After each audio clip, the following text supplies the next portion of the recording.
Today we'll be interviewing Ms. Ida Harvey. We'll be talking about the Great Depression. Um, how did the Depression begin? Well, from what I understand of how the Depression began, Europe was already in dire Depression trouble. This was from 1912 to 1920, as I was told later years. And it began to affect the United States. A political point of it, they would try to do different things to avoid the same thing happening to us. And the particular incident of the agriculture and labor tried to work out things, but were just not successful with it. More they tried to divert this happening, the worse it really got until it just fell apart. And then the mid to the latter part of 28, still going downward trend, this brought about, from my understanding now, this brought about the fall of the stock market, the vast losing of jobs. Money was just not in circulation. And by 1931, about 1931, it had reached a point to where actually there were some 16 million people that were unemployed, and some 5,000 banks closed. When this happened, it's been referred recently to the black certain day of the week, Monday, I think, in the stock market. But it was days prior and after that it really had its percussion time, because it had been building up to that. But actually when the money stopped flowing, when you think of all that many banks, population was not what it is today. The banks were not what they are today. So if you're talking about 5,000 banks closed, people just had nothing to go on with. People that considered themselves quite well-to-do was suddenly broke. Payrolls that were to be met, there was no money there to pay. So it really was that's the reason they call it the Great Depression, because of the magnitude of it. At that time, in 1929, I was 5 years old. One of 5 children at that time. My father was in business. It was a small business, but nevertheless it supported his family. I was born in Marshall, Michigan. Our home was just the edge of it. We called it a farm-type home. His business was making the payments and such as that. But when the actual bank closing, it didn't take but a very short time till there was no income coming in. Therefore, he could not pay his land payments. He could not feed his family. And his business, which was rebuilding furniture, doing what we commonly call upholstery work. There was a lot of needlepoint work done in furniture, seat covers for dining room suites. He did that sort of thing.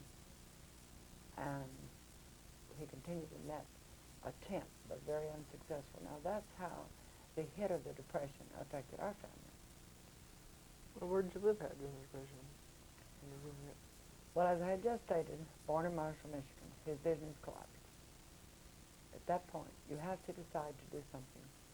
So he decided that a friend had told him there was a furniture factory in Illinois. If he went there, he might could get a job there. So we left our home and almost all of our belongings. If you move now and take a van, for us, it simply came down to the sort of like a pickup panel that he delivered his furniture in. We packed in that and another automobile, and the family traveled to Illinois. When he got there, true, he was hired, but again, it only lasted a very few days, and that business collapsed. At that point, we crossed back across from Illinois to Troy, Ohio. And there, my father we moved our family in with my mother's sister and her husband.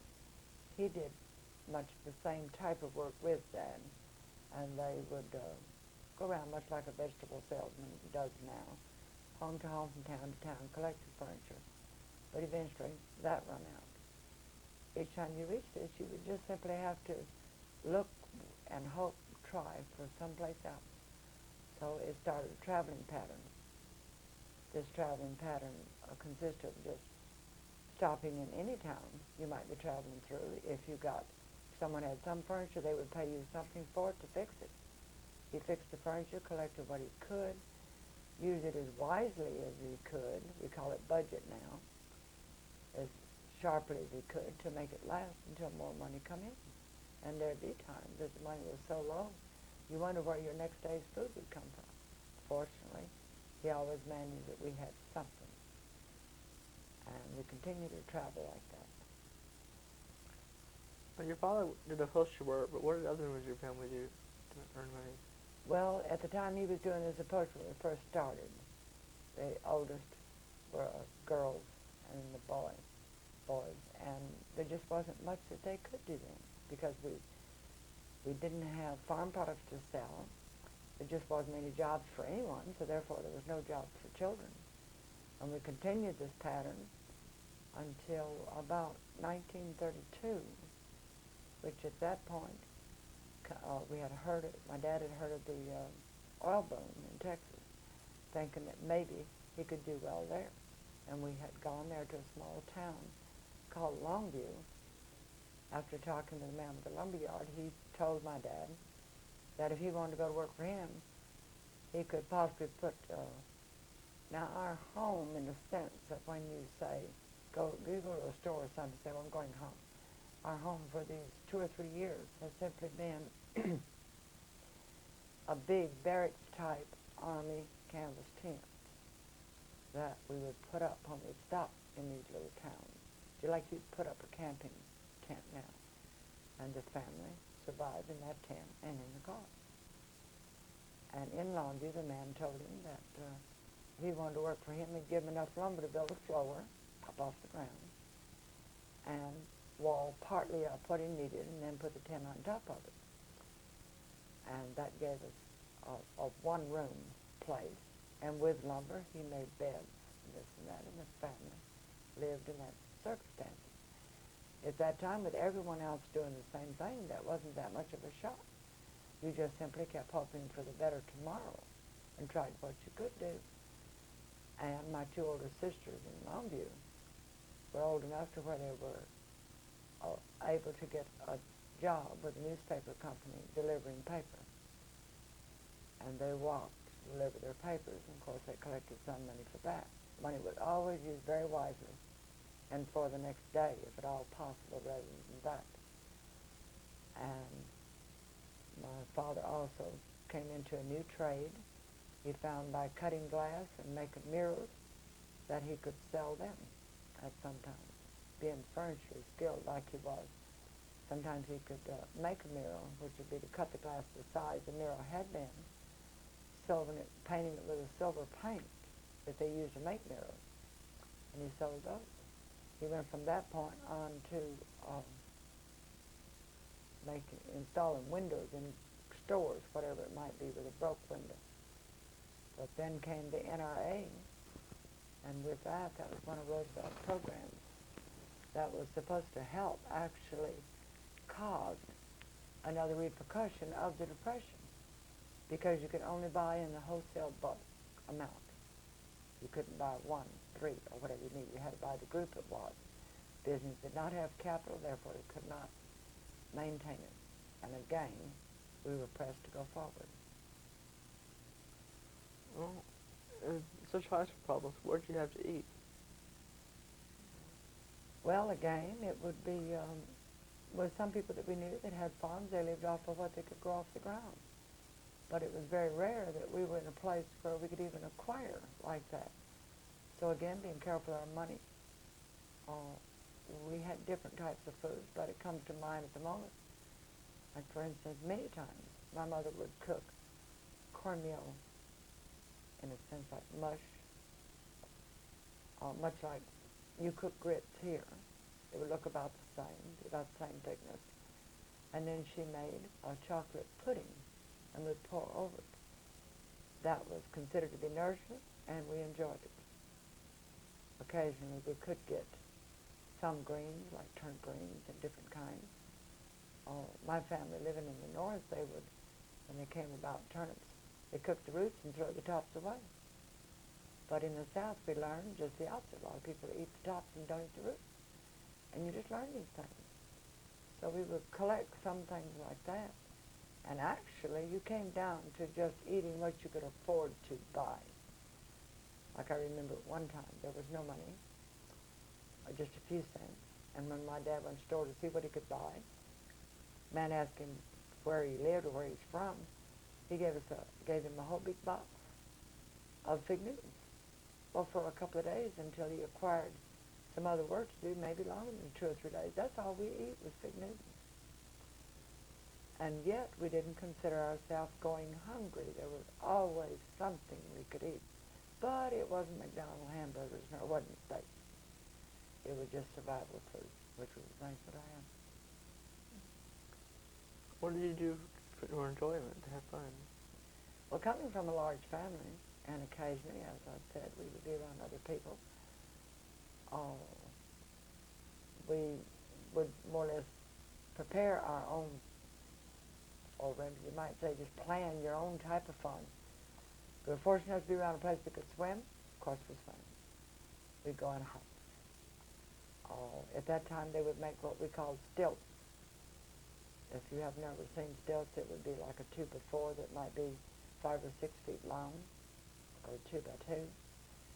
And you'd nail a board to it on one side that would support your foot, maybe a strap over it. The board would be heightened up the pole as you learn to balance yourself on the sticks. So it really just came down to walking on 2 sticks. You start off maybe 6, 8 inches from the ground, and maybe some would end up 3 feet from their feet to the ground, holding the sticks and walking like that. And of course it was a challenge. And in some sense, they made it humorous. And in some cases, they used the stilts for races. The three-legged race, pitching something to be much like a washer, or anything that would stay in a hole. You dig a little hole in the ground and you pitch it, kind of like golf. Many things like that that were homemade, home planned. Music, few people could afford to have musical instruments. Most of them had already had to leave, same as we had had to leave at different circumstances. Some of them would make, likened to, a musical instrument. Maybe a box that might be not as thick but shaped like a Coca-Cola box. And seal it with thin wood. And at that point maybe use beeswax or something like that to seal the cracks and all that. To where by putting a handle on it, and the strings, they actually made guitars out of it. They could make drums with any number of things. Or you can make a musical note by putting a piece of wax paper across a wide-toothed cone and placing it to your mouth and humming the vibration. It would come across as music. And when you were fortunate to find someone that had 2 or 3 pieces of instrument, we'd have what we call a hoedown. That is simply to clear the ground with a hoe to where you were to the soil, and there might be dancing or square dancing, that sort of thing, which ended up being a lot of fun. For food, there, different ones might bring baked sweet potatoes, like you might bring cakes, or they might bring candies that was made with cane syrup or sorghum syrup, peanuts added. From the cane, and what they called a ribbon cane, candy that stretched, which it was fun to make that, most enjoyable to eat it. And you put a group of people together, and they're going to find to enjoy themselves some way or another. That's about what it comes down to.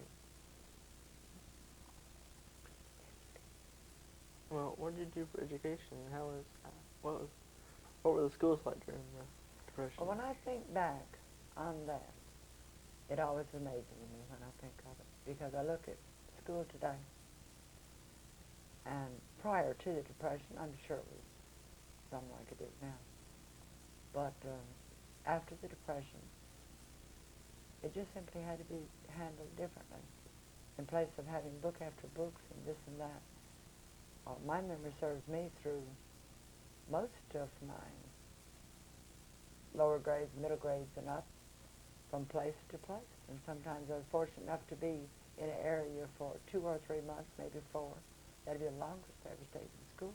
View, Texas started my first grade at age 8. This, as I said, was a new boom town. They had one big house there. And if my memory serves, there were 3 teachers they covered the 8 grades of school.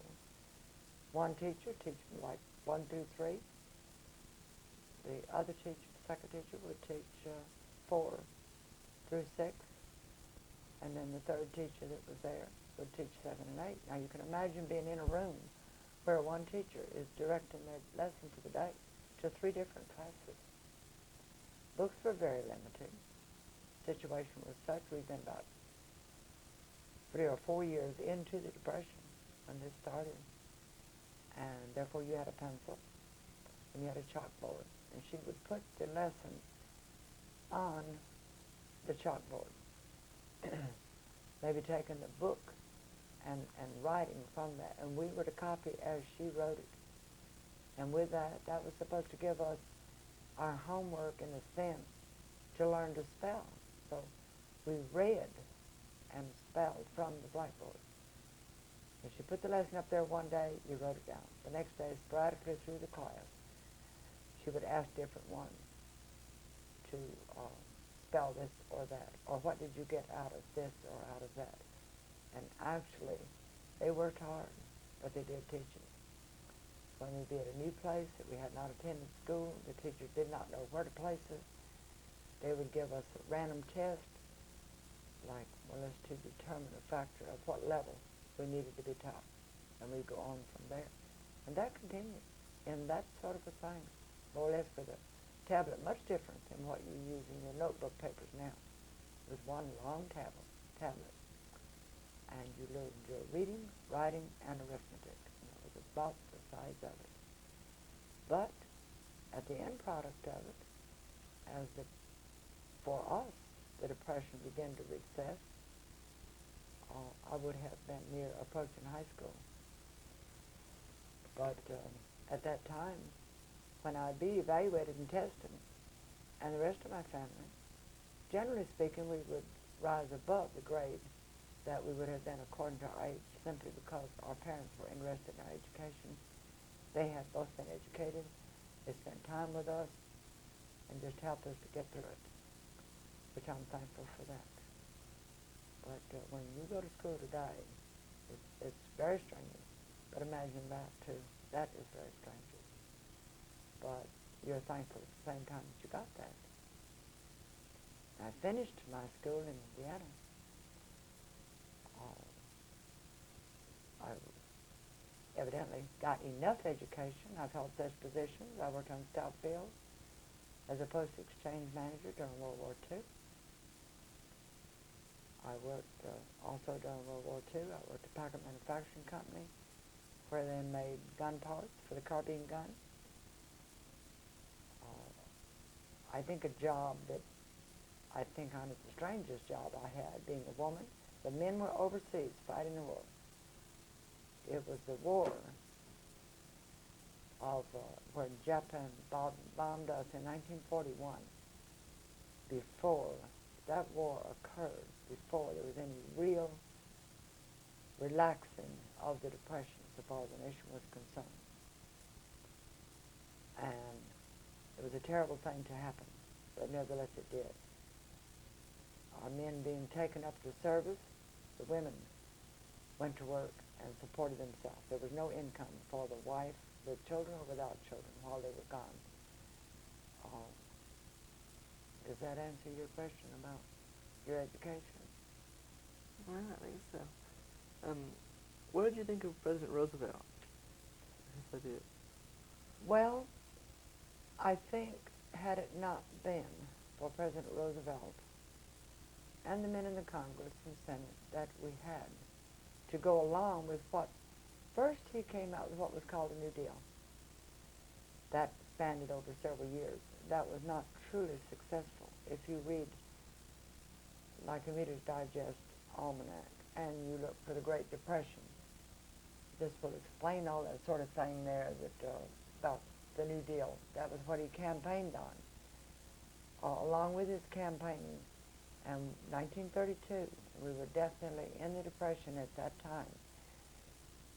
I think he and we were blessed with the ideas that he came up with, because he had what was called the WPA, and that was work for the people of America, to give them something to do, some way to make a living.